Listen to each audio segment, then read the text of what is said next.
Pendant la lecture. Je lis et je comprends. 1. De quelle université s'agit-il? Il s'agit de l'université Al-Qarawiyyin. 2.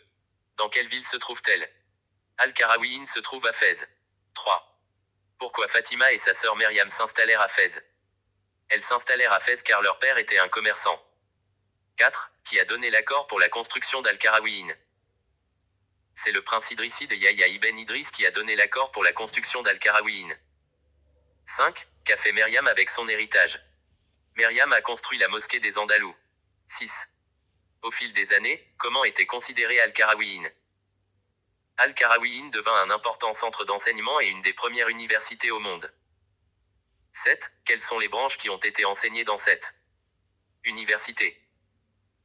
Les branches enseignées sont théologie, jurisprudence, philosophie, médecine, mathématiques, astronomie. Je lis et j'écris. 1. D'où venaient Fatima et Myriam? La ville d'origine de Fatima et Myriam est la ville d'Al-Kairouan. 2. Qu'est-ce que les deux sœurs ont fait de leur héritage? Elles décidèrent de consacrer leurs héritages à des œuvres de bienfaisance. 3. Cite 3 grandes personnalités qui ont vu leurs noms associés à Al-Qarawiyyin.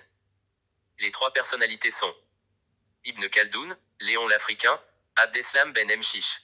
4. Sous quelle dynastie Al-Qarawiyyin a-t-elle été construite?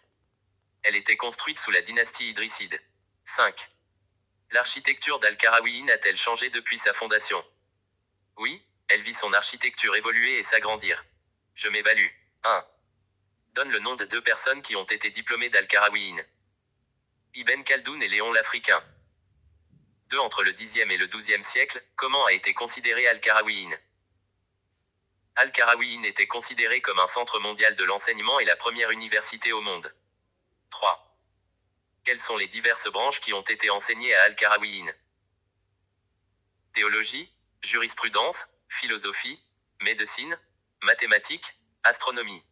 J'enrichis mon lexique. 1. Université, établissement d'enseignement supérieur destiné à la transmission des connaissances. 2. Tradition, ensemble de légendes, de faits, de doctrines, d'opinions, de coutumes. Manière d'agir ou de penser transmise depuis des générations. 3. Précurseur, personne ouvrant la voie à de nouvelles idées. 4. Maïmonide, rabbin juif du Moyen Âge.